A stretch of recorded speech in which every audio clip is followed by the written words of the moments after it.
Salve pessoal! Seguindo aqui no vídeo de relatórios trimestrais. Vamos começar agora com JHSF. A JHSF é uma empresa extremamente diversificada. Vocês vão ver que ela desempenha diversas atividades. É uma empresa voltada para o segmento de classe A, tá? Para pessoas com bastante dinheiro, tá? Vamos falar assim. E todas essas atividades, elas contêm sinergia entre elas, em que uma consegue potencializar a outra. É por isso que é uma empresa que trimestre a trimestre apresenta resultados positivos, e é o que nós vamos ver aqui, os resultados, e eu já adianto que foi positivo, tá? Só que a gente vai ver em cada atividade que a empresa desempenha. Então vamos lá. A receita líquida que a empresa apresentou foi de 494 milhões, versus os 439 milhões do mesmo período do ano passado, um aumento de 12,5%. Vamos lá, o EBITDA, vamos aqui embaixo já, o EBITDA. O EBITDA ficou em 395,5 milhões, versus 208 milhões, um aumento de 90%, tá? Você aumentar 90% a sua eficiência operacional é muito forte, tá, pessoal? É muito forte mesmo. O EBITDA ajustado teve um aumento um pouco mais discreto, com 58,9%, mas continua assim bastante positivo, com um aumento de 14 pontos percentuais na margem EBITDA, que é bastante relevante, tá? Mais uma vez, o EBITDA é a relação do margem EBITDA, é a relação do EBITDA com a receita líquida. É o quanto que da receita líquida você consegue ter uma eficiência operacional. Por isso que isso daqui é bastante importante.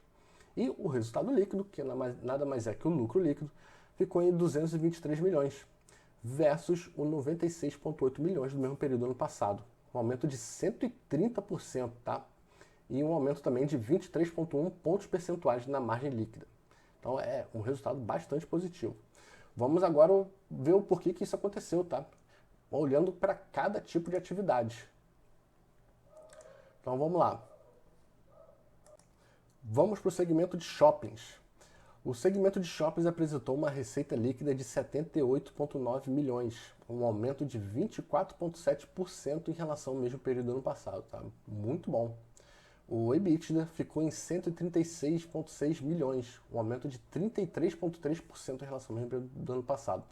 Também muito bom. Tá? O recorrente ficou um pouquinho abaixo, um aumento de 24,4%, mas também nada que tire o mérito. Né? E o lucro líquido houve uma queda de 29%, tá? Aqui começou feliz e terminou mal, né? Porém, se a gente analisar o anual de 2022 versus 2023, você tem um lucro líquido um aumento de lucro líquido de quase 100%, tá? Só nesse finalzinho aqui que deu aquela patinada. Seguindo para as outras atividades. Vamos ao segmento de HR, que é hotéis e restaurantes. A JHSF, para quem não sabe, é dona da rede Fazano. E aí está o exemplo da rede Fazano em Angra dos Reis. O resultado foi muito simples. Receita líquida cresceu 6,1% em relação ao mesmo período do ano passado. Ficou em 109 milhões. O EBITDA, já vindo aqui direto ao ponto, ficou em 22,8 milhões, um aumento de 24,6%. O ajustado ficou em 16,2% o aumento. O resultado líquido teve um aumento de 128,2%, tá? Muito forte, ficou em 7,8 milhões. Então, voltando aqui, o que eu quero deixar claro para vocês é, a JHSF, ela apresenta diversas atividades, tá? Não é porque aquele primeiro resultado que eu falei que foi muito bom, ele é o consolidado de todas essas atividades. Então, uma pode vir ruim, mas como você tem várias outras, elas vão compensar aquele resultado ruim. Esse é o bom da empresa e é o bom da diversificação também. Vamos lá, seguindo. Aqui é o segmento de aviação executiva, que é um dos principais segmentos da empresa. Ela apresentou uma receita líquida de 39,3 milhões, um aumento de 19,3% em relação ao mesmo período do ano passado. O EBITDA, nossa, que porrada, hein? 67,8 milhões, um aumento de 867% em relação ao mesmo período do ano passado. É muito forte, tá? Isso daqui é provocado pelo aumento do número de voos. O aumento do número de voos significa que o segmento da empresa ele está muito bem, tá? Independente do estado da economia, esse segmento aqui, ó, esse aqui é um indicador muito positivo, tá? Você tem aqui, ó, um EBITDA ajustado um pouco mais humilde, quase 100% aqui de aumento. Mas, pô, 100% de aumento, né? venhamos e convenhamos. O resultado líquido, ele converteu um prejuízo que teve no mesmo período do ano passado, né? Prejuízo de 1 milhão, e foi um lucro de 43 milhões. Muito forte, inclusive maior do que o EBITDA, tá? Muito, muito bom resultado. Gostei demais. Seguindo, esse aqui é um segmento novo da empresa, que é locação e residência para clubes. Então você tem aqui a Fazenda Boa Vista, que ela faz locação para residência, para hospedar as pessoas, tá? Então vamos olhar aqui o resultado dela. Você tem aqui uma receita líquida de 29,9 milhões, um aumento de 32%, bastante coisa, tá?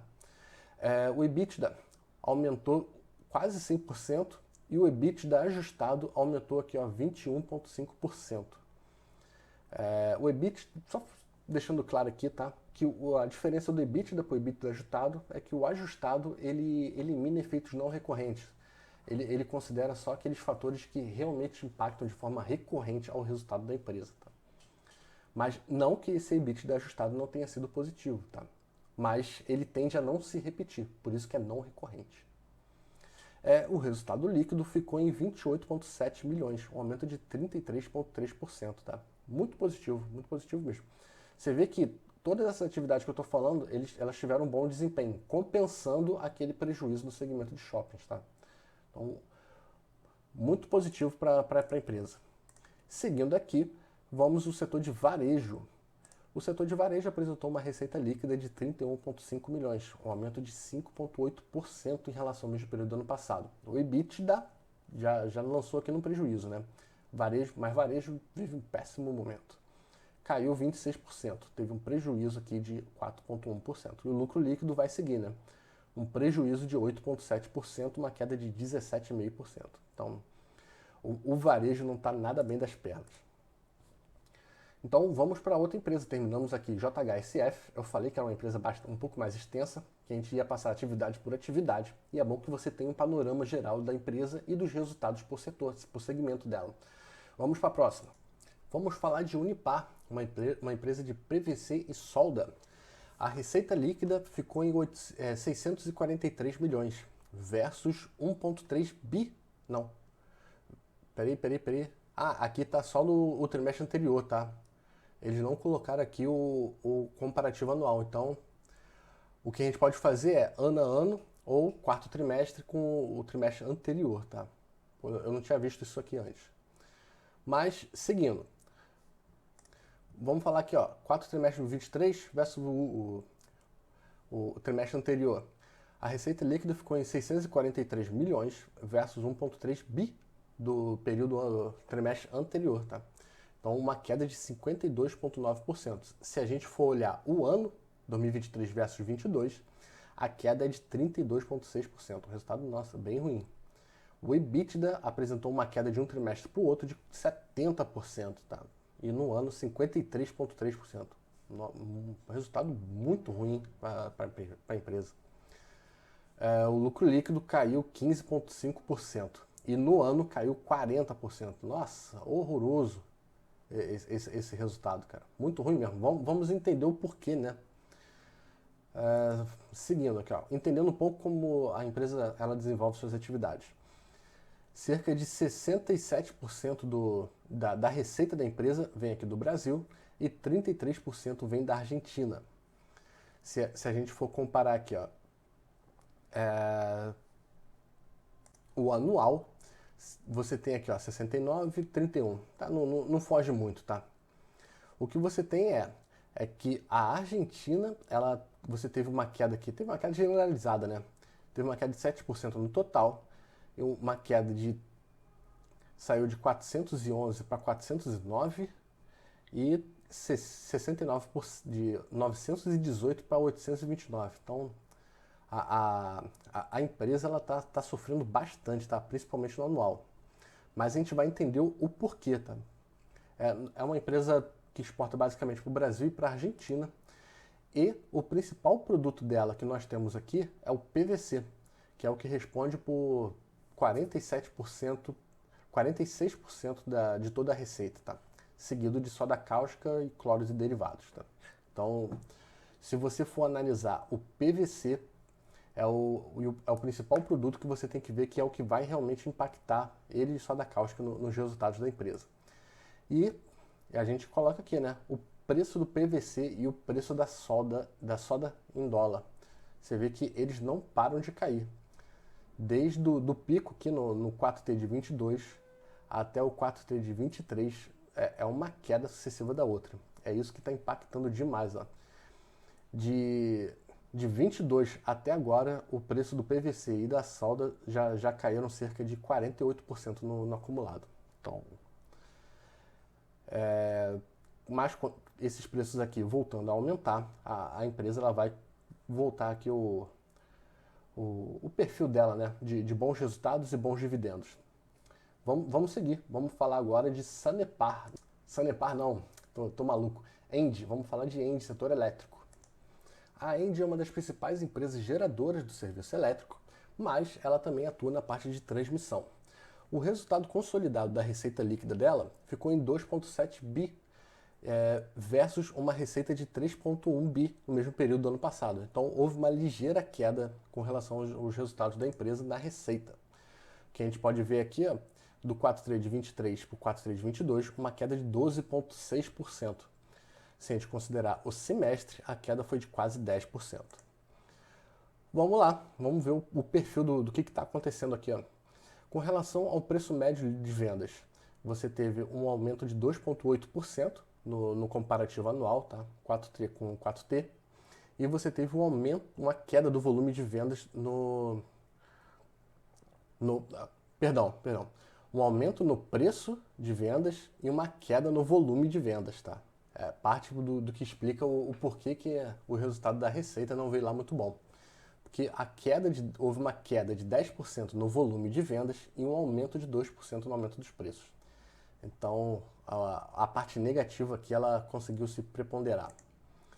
Com relação ao EBITDA, houve um aumento, considerando o intervalo de um ano, uma queda de 5,6%. Tá? O EBITDA no quarto trimestre, quase que não sai, ficou em 1,6 bi versus 1,7 bi no mesmo período do ano passado. Então você teve as partes positivas de equivalência patrimonial, resultado do segmento de transmissão e uma queda na geração e comercialização de energia. O lucro líquido também caiu 10% no comparativo anual. Porém, se a gente for considerar o anual, houve um aumento de quase 24%. O resultado financeiro líquido, ou seja, o serviço da dívida, foi positivo para a empresa. Então a empresa está menos endividada. Houve uma melhora nos gastos com depreciação e amortização e uma queda aqui com o resultado do imposto de renda. Então você tem aqui um resultado anual no lucro líquido bastante positivo, mas se a gente for considerar o período trimestral aqui, houve uma queda de quase 6%, né? 5,5%. Tá. E vamos falar aqui, falando um pouco aqui de dividendos, que é o que todo mundo gosta. A empresa ela distribui um dividendo por ação de 2023 de R$ 2,34. Tá? Um payout de 55%. O que é o payout? É o quanto que a empresa distribui de dividendos em relação ao lucro líquido. Então, o percentual, por exemplo, um payout de 55% significa que 55% do lucro líquido da empresa é distribuído aos seus acionistas na forma de dividendos. Então, com um dividend yield aqui de 5,6%, tá? Não é um dividendo yield alto, mas também não é lá muito baixo. Já esteve melhor aqui, ó, 8%, 6%, 9%. Então, é uma empresa que mantém aqui uma coerência, tá? Porque distribuição de 100% do lucro líquido também não acho interessante. Então, 55% ali eu acho bom, até porque a empresa ela pode separar parte desse valor para investimento e crescimento. Ok? Voltando aqui com vocês, eu espero que vocês tenham gostado mais desse vídeo, é um relatório trimestral. Por favor, deixa aqui o feedback se vocês estão gostando ou não desse segmento de vídeo. Porque senão eu continuo, faço de outras empresas ou eu foco em determinadas outras coisas, tá? O feedback de vocês vai ser muito importante para o tipo de conteúdo que é produzido aqui nesse canal, ok? Então um grande abraço e valeu!